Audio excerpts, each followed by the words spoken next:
Stephen King a beau ne pas aimer, les fans du genre le voient comme un classique et de qualité. Salut tout le monde, c'est Xavier, bienvenue sur Watch Mojo français. Aujourd'hui on se retrouve pour le top 10 des moments les plus effrayants dans Shining. Pour cette liste, on va revisiter l'adaptation révolutionnaire du roman éponyme de Stephen King par Stanley Kubrick pour en souligner les moments effrayants les plus cultes du film. Bien évidemment, une alerte spoiler est de mise. Numéro 10, la salle de bal. Good evening, Mr. Torrance. Good evening. De trop nombreux films d'horreur reposent sur les jumpscares et autres tactiques faciles pour obtenir une réaction du public. Et c'est ce qui rend cette scène si remarquable. À la base, elle ne contient aucun élément effrayant. Anything you say, Lloyd. Anything you say. Dans un film différent, tout dans cet échange serait pris pour argent comptant. Il aurait même pu s'agir d'un voyage plaisant dans le passé, dans la veine de Minuit à Paris. Mais on sait très bien que l'hôtel Overlook est vide et que Jack n'est absolument pas en train de voyager. Enfin, pas au sens traditionnel en tout cas.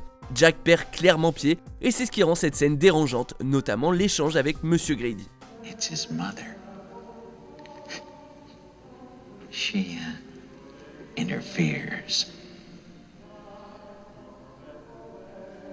Perhaps they need a good talking to, if you don't mind my saying so. Numéro 9, le costume d'ours.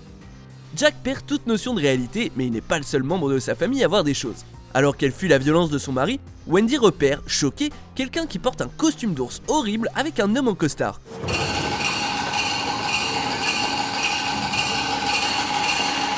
Les spectateurs sont aussi surpris que Wendy, mais c'est leur regard vide et le silence qui font de ce moment une scène particulièrement flippante. Comme pour tout le film, les gens débattent pour comprendre la signification de cette scène depuis des décennies, mais tout ce que l'on sait, c'est qu'elle est inattendue et, à cause des nombreuses connexions visuelles avec Danny plus tôt dans le film, elle nous glace le sang. Do you remember when you were brushing your teeth? Yes. Numéro 8, le labyrinthe végétal. Comme le pointe du doigt les cinéphiles, l'hôtel Overlook est un endroit terriblement perturbant. L'agencement de l'hôtel n'a aucun sens et physiquement il est impossible.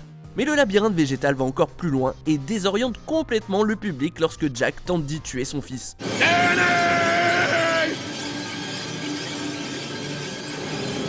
I'm coming! La scène est incroyablement sombre et brumeuse, avec des lumières éparpillées dans le labyrinthe qui ne font que souligner la silhouette fragile et fébrile de Danny qui tente de fuir. Le travelling a pour effet d'augmenter l'anxiété et perdre les spectateurs. Par contraste, on voit Jack, la tête la première, avec l'impression que ses cris terrifiants sont directement dirigés contre nous. You can't get away! I'm right behind you! La séquence est terriblement efficace et au petit matin, elle se termine par une affreuse image.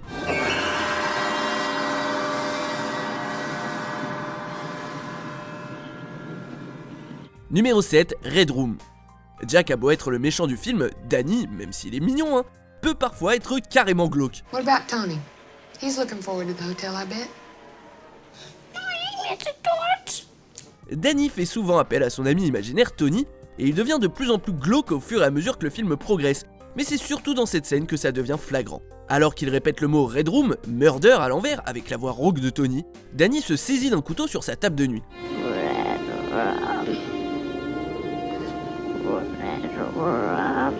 Comme sa mère est profondément endormie, on a très peur pour elle. Mais au lieu de commettre un matricide cependant, il écrit Red Room sur la porte avec le rouge à lèvres de cette dernière. Toute la scène ne fait que monter en pression et alors qu'on n'en peut plus, la tension éclate pour révéler le véritable sens de Red Room. Red Rum! Stop it! Red Rum! Red Rum! Numéro 6, Jack tue Dick Halloran. I guess you could say the Overlook Hotel here has something about it that's like shining. Stephen King a le chic d'écrire des psychopathes dérangés, mais il est aussi doué pour créer des personnages authentiquement sympathiques qui ne feraient pas de mal à une mouche. Et si Stanley Kubrick a pris des libertés créatives, l'un des éléments qu'il n'a pas changé était la façon d'être de l'un des persos préférés des fans. Malheureusement pour lui, il a changé son destin. Anybody here? Après avoir entendu l'appel à l'aide psychique de Danny, Halloran revient à l'hôtel. Il erre donc dans les couloirs à la recherche de la famille Torrance. C'est le moment où on se met à flipper pour lui, et a raison. Jack sort de nulle part et assène à Halloran un coup de hache en plein dans le torse. Une fois l'acte terminé, Jack Nicholson prend une expression digne du diable en personne. Numéro 5, la machine à écrire de Jack. Vu toute la folie, les rencontres fantomatiques et la violence qui se déroulent à l'hôtel Overlook, on peut facilement oublier pourquoi Jack a emmené sa famille sur place au départ. Le but était de saisir l'occasion pour écrire. Get a lot written today? Yes.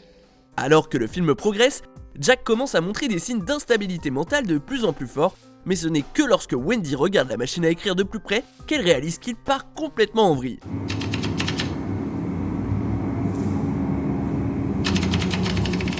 Ce dernier a répété la même phrase en boucle et elle voit alors son mari sous un autre jour.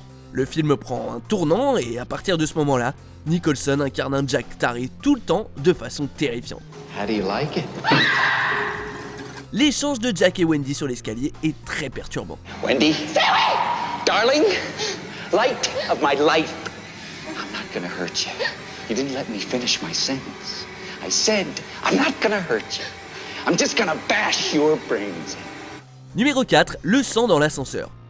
La scène n'est pas particulièrement longue, mais elle a marqué toute une génération de cinéphiles et de fans d'horreur. Parfois appelée la rivière de sang, il s'agit de l'une des nombreuses visions de Danny. Alors qu'il regarde dans un miroir, il voit un couloir avec des ascenseurs. Tony, tell me.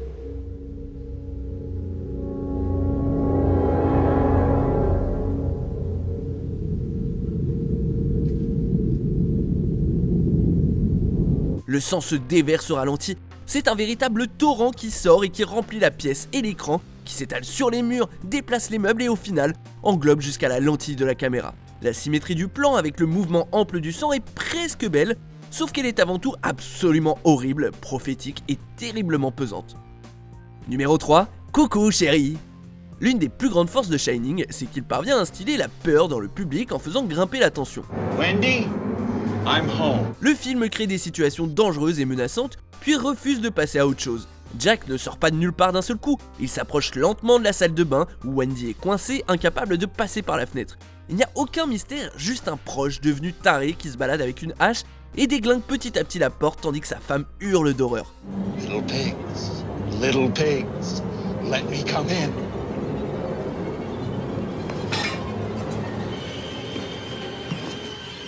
Not by the hair on your chinny chin chin. La scène est violente et tellement effrayante parce qu'elle paraît très réaliste.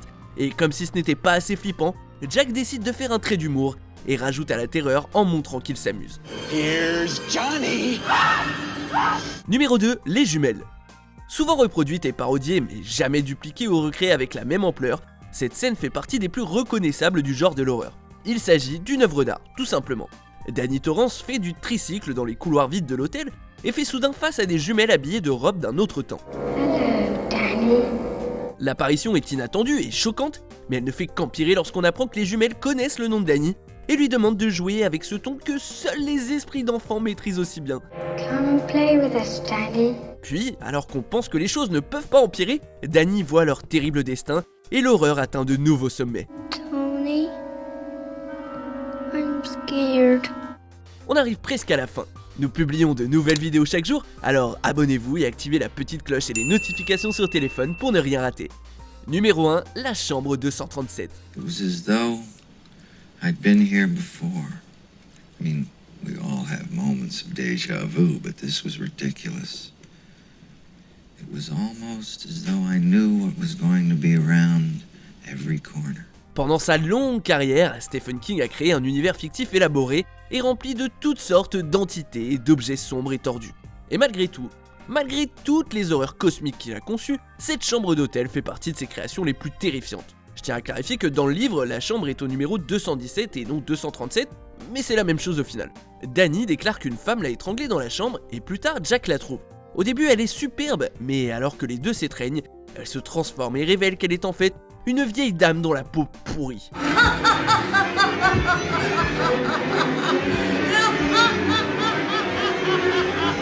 Il s'agit de l'une des scènes les plus célèbres de l'horreur, qui reste effrayante peu importe le nombre de visionnages. You went into the room Danny said?